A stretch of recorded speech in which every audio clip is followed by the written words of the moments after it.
I don't know about you guys, but I don't recognize this country anymore. I'm 44 years old, and we're living in a country today where human beings aren't getting due process anymore. Judges are being attacked left and right from the president of the United States. People are getting laid off for no reason. Veterans are getting laid off, and we have tech billionaires. And, look at Trump's administration. $60 billion his administration is worth. And by the way, that doesn't even include Elon Musk. The biggest tax breaks for the top 1%. They're threatening to get rid of our Medicare, get rid of Social Security. What type of country are we living in where undocumented immigrants, some who have lived here for decades and pay taxes, are getting deported from religious sanctuaries and schools? The Bibles are going to be in every classroom, the Ten Commandments. What is going on in this country? This country was founded on immigrants. Have we lost our compassion for human beings? What the fuck is going on here? I miss who I was before Donald Trump came into power. It's hard enough being a human, an adult, a woman, a mother, but waking up every day with this sense of dread and rage. I miss the person I used to be. I miss the country I thought we were. 2016 is remembered so fondly because it was the last year before Trump. I said what I said, and what I said isn't wrong. People are going to come at me saying that I have TDS or that I'm politicizing everything unnecessarily, but I'm 100% right. When you look at 2016, that was really the last year that a lot of Americans had hope that things would improve in the future. We just came off of 8 years of an Obama presidency, which improved things materially for a lot of Americans following the 2008 financial crisis. And we kind of had this hope that things would continue to improve. And man, Trump sucked the air out of the room after he got elected, right? I mean, one, Trump campaigned on removing a lot of the improvements that Obama made. But two, he just increased the division in this country so immensely. I mean, there was a huge spike in hate crimes after Trump got elected, like a measurable one. And division is something that Trump campaigned on. I mean, when he announced that he was running for presidency, his speech was talking about how Mexico's not sending their best, right? From day zero, Trump has been sowing division. And that's only increased since 2016. I mean, how many people have you seen online talk about how they can't even talk to so-and-so relative anymore because they've gone full MAGA, or they become brainwashed by this MAGA cult and don't believe that vaccines work anymore, right? And another thing that's kind of connected to all of this is social media and how its usage and how people view it has changed following 2016. Before 2016, social media was still a way to bring people together, right? People talk about how millennials are so free because we didn't really have that toxic social media landscape where everyone is like afraid to be cringe. We didn't have that, right? These social media applications were still used as a way to bring people together. And Trump really turned that on its head. People think I'm being dramatic, but do you remember Cambridge Analytica in that time? Trump exploited social media to, again, further divide people. And that's how people see social media, as kind of like this toxic place where people are watching each other's moves. It's no longer that place that brings people together.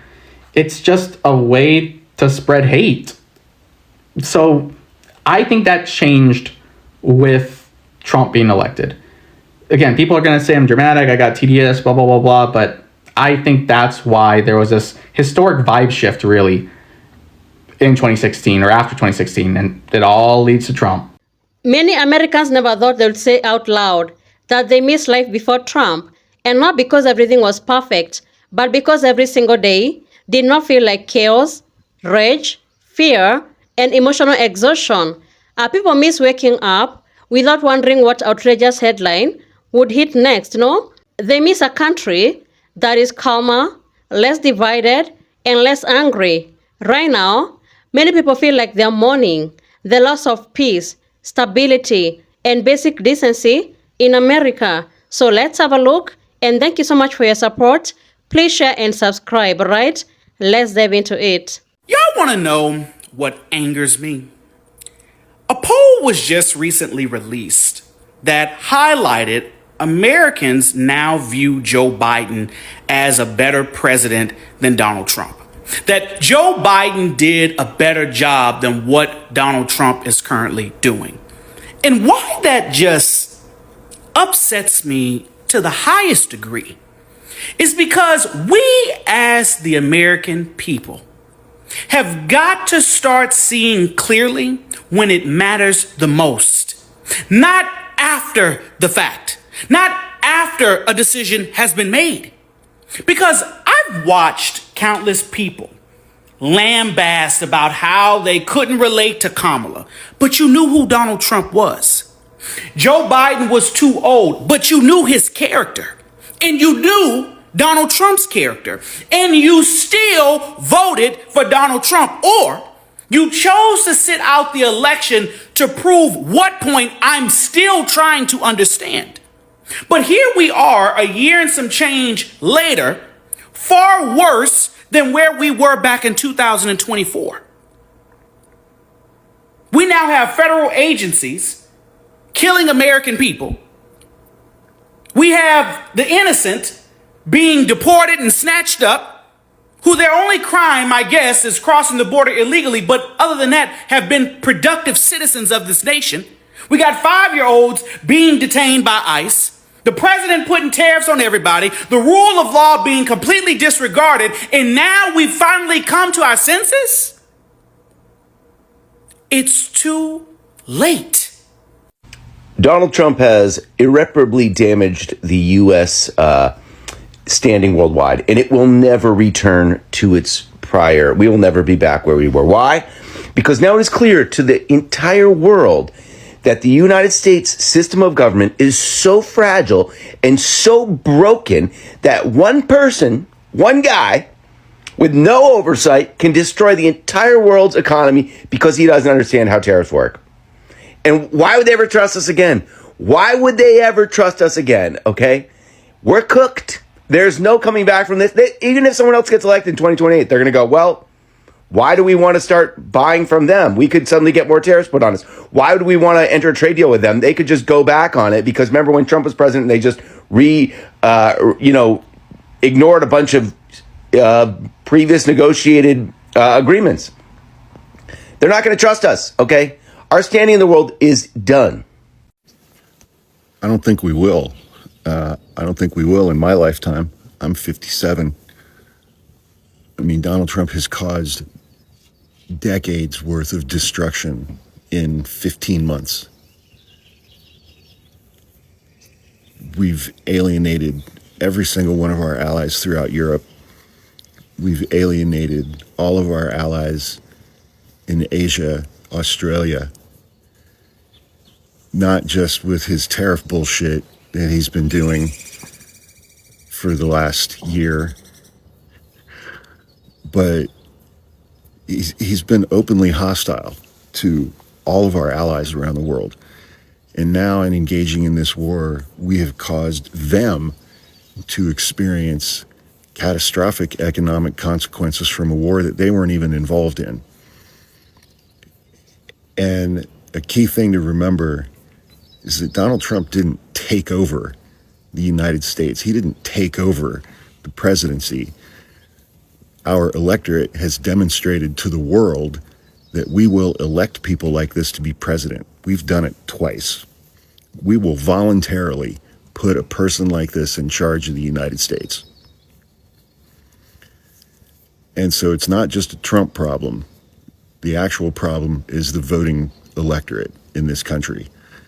The 90 million people who stayed home in 2024, eligible voters who couldn't be bothered to vote. That's a larger number than the number of votes that either candidate got in the election. Trump got 77 million, Kamala got 75.5 million votes. 90 million eligible voters stayed home. And the majority of the ones who did show up voted for this. So the world is looking at us like once Trump is gone, all of those people are still going to be there and they might do this again.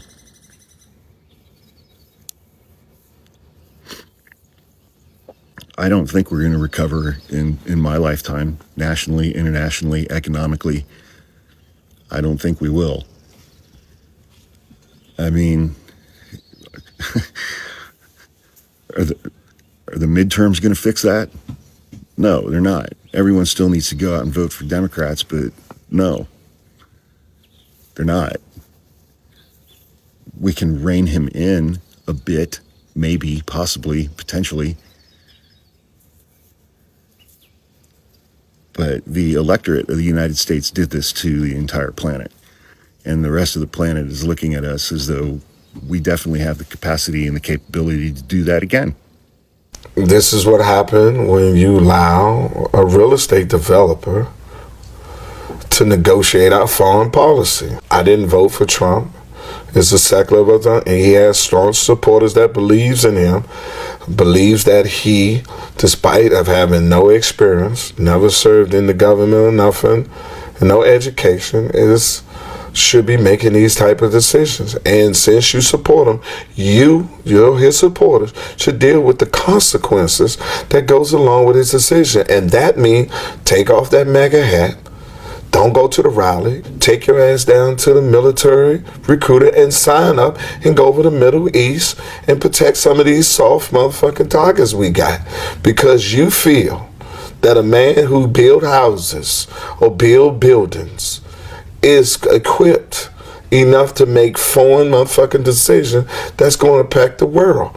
And it just shows you the privilege of being a white male, because there is no other human that will be given this latitude of this ignorance, of no experience, of no education, who say he don't read, he knows more than the generals, and come from 5 generations that never served a day of military service, but yet to be able to put us on the brink of a fucking war.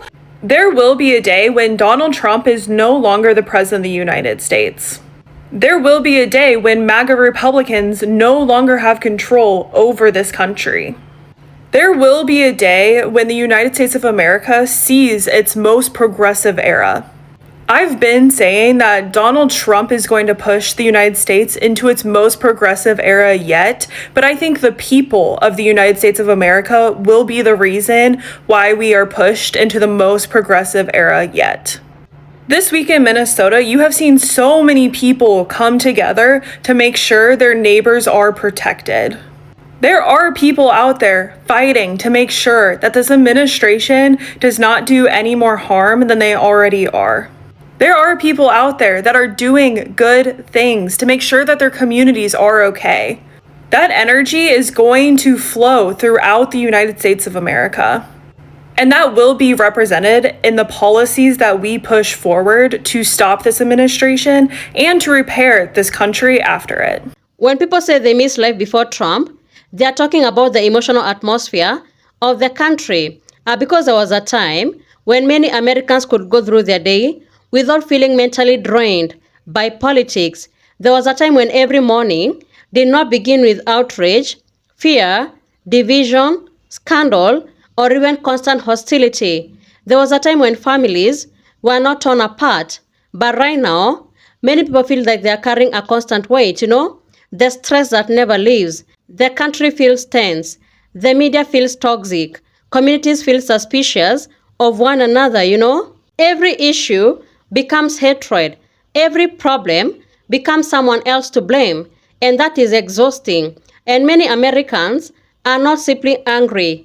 They are tired of cruelty being normalized, tired of racism becoming out loud more comfortable in public spaces, tired of immigrants being treated as less as human, tired of fear being used as entertainment, and tired of lies becoming strategy, and tired of division becoming profitable, And when it comes to immigration, that's where many hearts break. Because yes, a nation has a right to enforce laws, but there's a big difference between enforcing laws and stripping people's dignity, There's a big difference between process and humiliation. There's a difference between justice and dehumanization, Many undocumented immigrants are not criminals, They are not violent, Many are parents, workers, dreamers, caregivers, people who contribute to the country and pay taxes, Their legal situation may be unresolved, but their humanity should never be, And when you hear the language used to immigrants, it paints them as invaders, threats, or even animals. And that kind of rhetoric, it teaches other citizens to stop seeing them as human, and start seeing them as targets. And once a society becomes too comfortable dehumanizing one group, it becomes easier to dehumanize others too. And this is why so many people, they feel grief right now, because they are not only grieving policies, they are grieving what America has become. They are grieving kindness and empathy. And people remember Obama years and think of steadiness, dignity, and calm leadership. People think of Biden years and think of a government, whether they agreed with every move or not. Things did not revolve around daily chaos and emotional warfare.